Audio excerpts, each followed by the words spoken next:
He held Obiagelu in his arms, tears of joy in his eyes. "He's perfect, Sandra. Thank you for giving me this gift." Sandra smiled, relief washing over her. "He's our blessing, Daniel." As life went on, Sandra and Sharon shared a secret that only they knew. While Sandra found happiness in her new role as a mother, Sharon often wondered if she had made the right decision.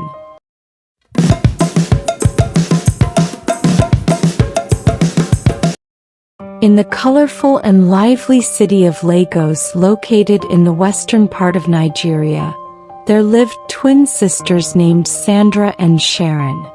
Sandra and Sharon were not only twin sisters but best friends. They were known for their beauty and unbreakable bond. After losing their parents in a ghastly accident, their bond grew stronger as they leaned on each other for strength.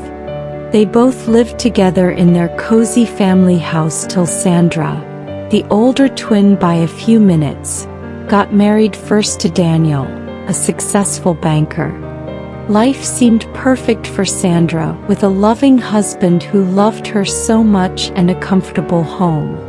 Sharon, on the other hand, had gotten married a year after Sandra to her husband Josh, who was a successful businessman. She got pregnant a month after her wedding and they had a cute son a year after marriage. Sharon's home was full of joy. But after 3 years of marriage, Sandra's happiness turned to sorrow. Sandra discovered she had a slim chance of having children due to an untreated infection.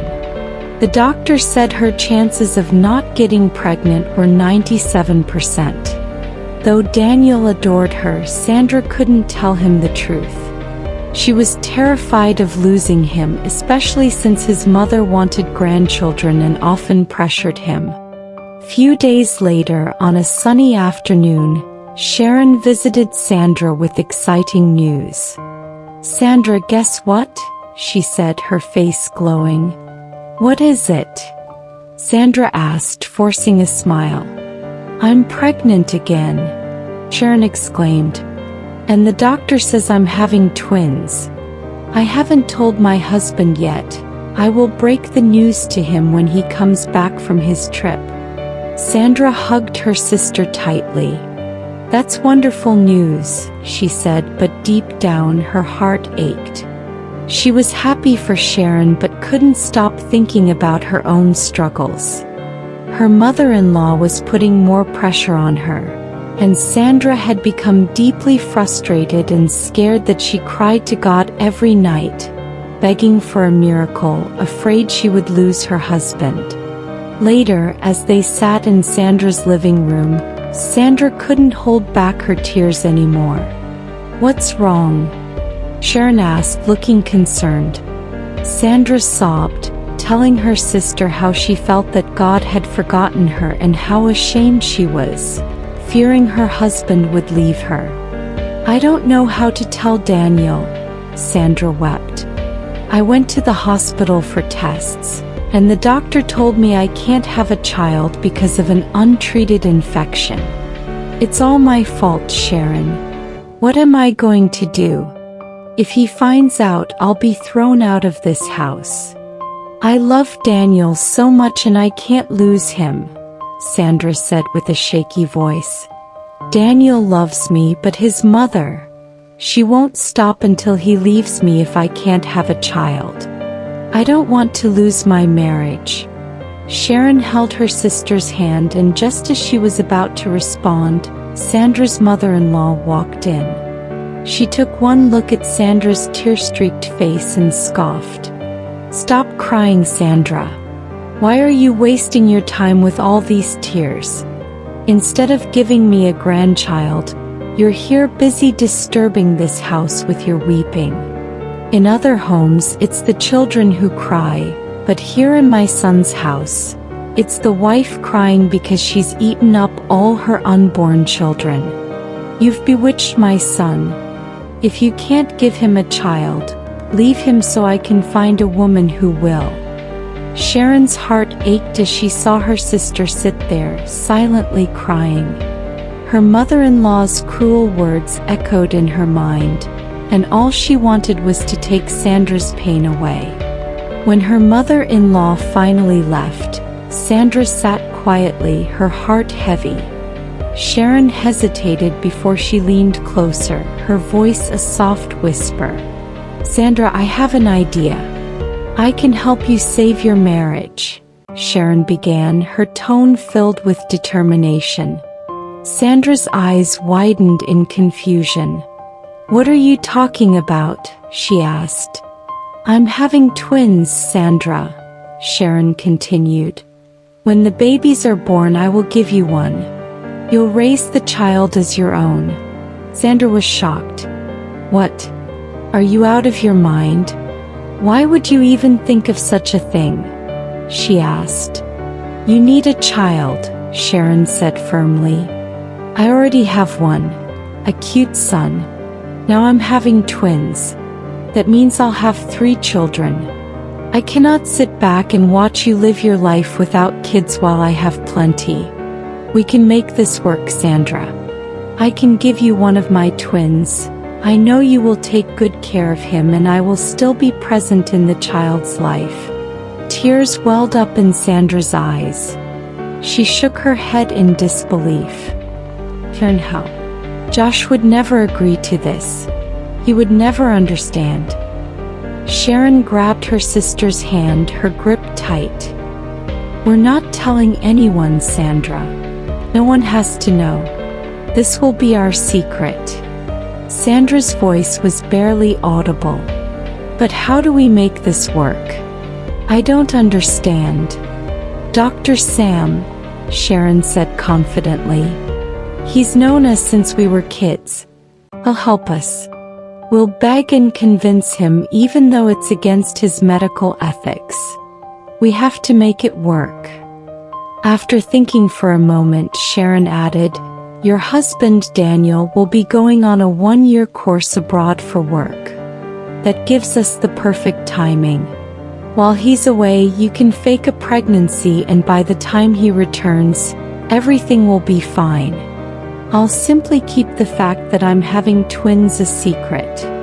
Sandra hesitated, her doubts weighing heavily on her mind. "Your husband Josh would notice. He might follow you to the hospital." Sharon shook her head. "Josh is too busy, Sandra. He didn't even follow me to the hospital for checkup when I was pregnant with my first child. He wouldn't notice.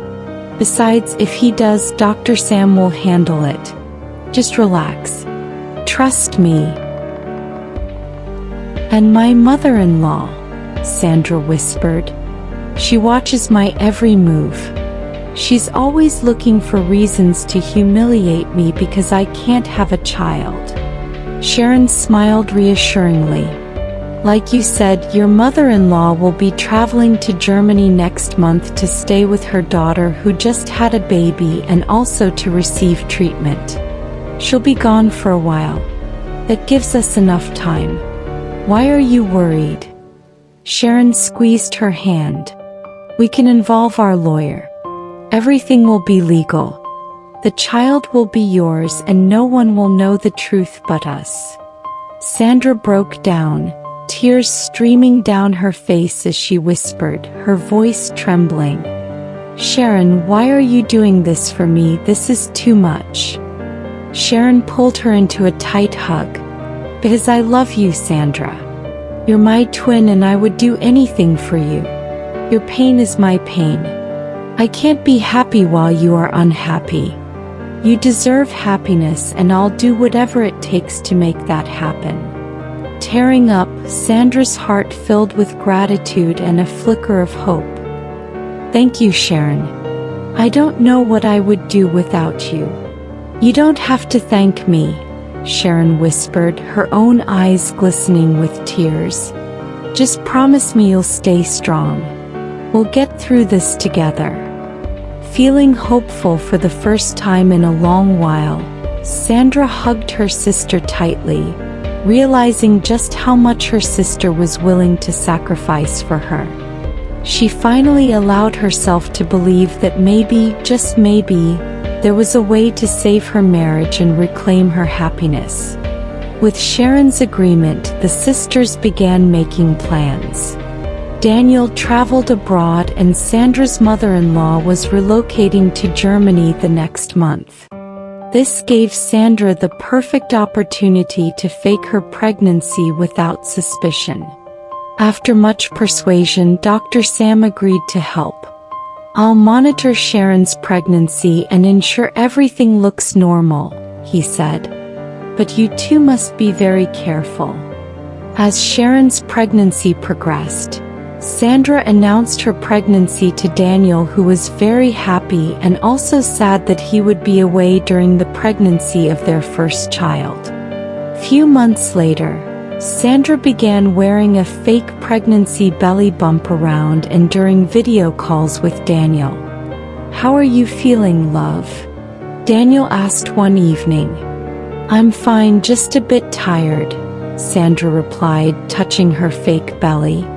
Daniel smiled. "I can't wait to meet our baby." Sandra forced a smile. "Neither can I." Months later, Sharon went into labor at a private hospital and Sandra was admitted on the same day, pretending to be in labor as well. The doctor and one of his most trusted nurses, both part of the plan, ensured everything appeared normal. Sharon gave birth to healthy twins, a boy and a girl. She decided to give the baby boy to Sandra since she already had a son, while Josh, her husband, was informed she had given birth to a girl.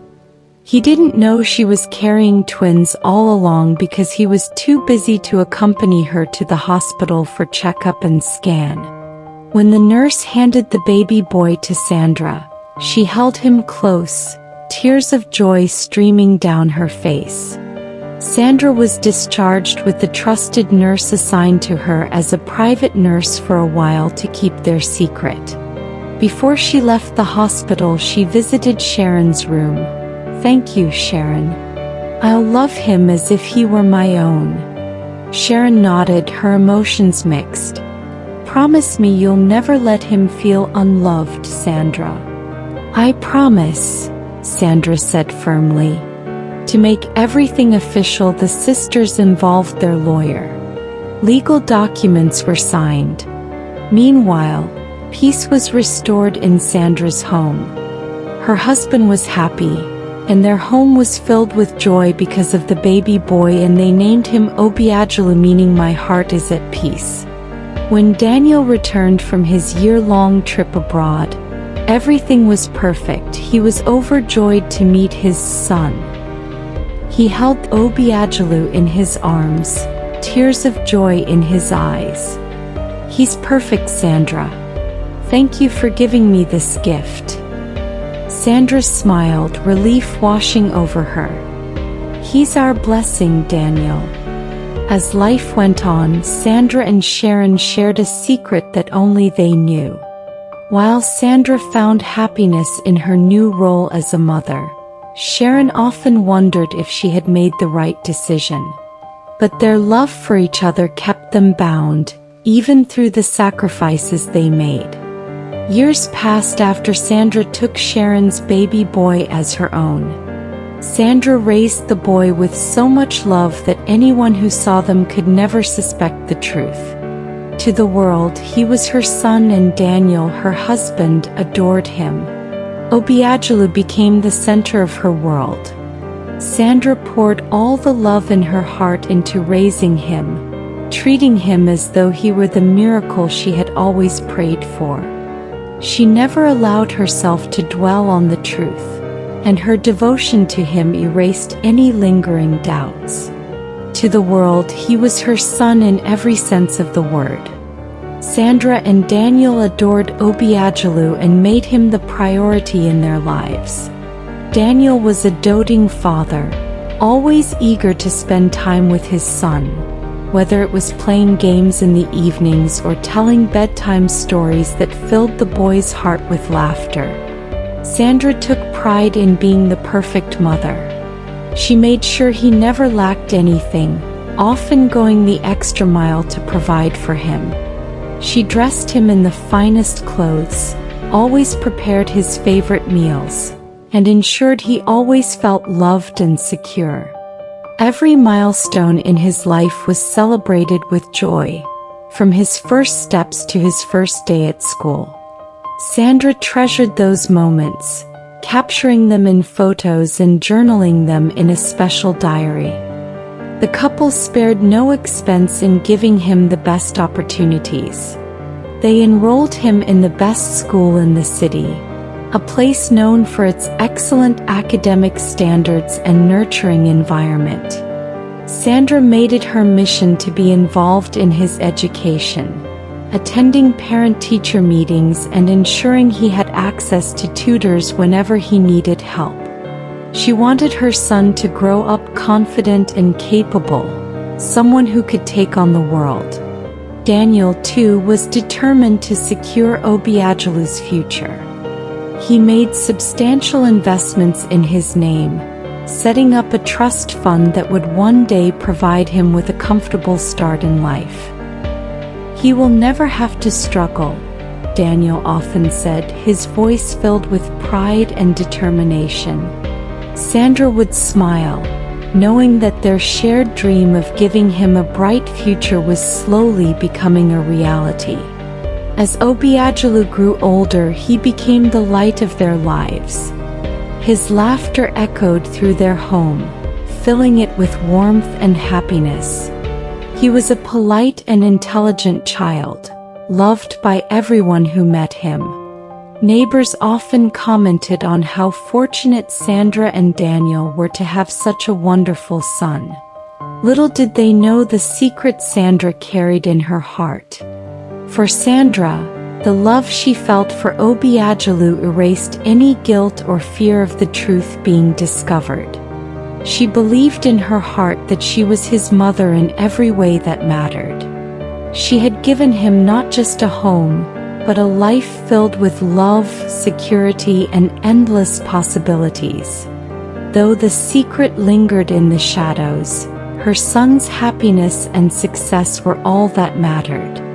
She silently thanked Sharon for the gift that had transformed her life and vowed to continue loving and protecting him with all her heart.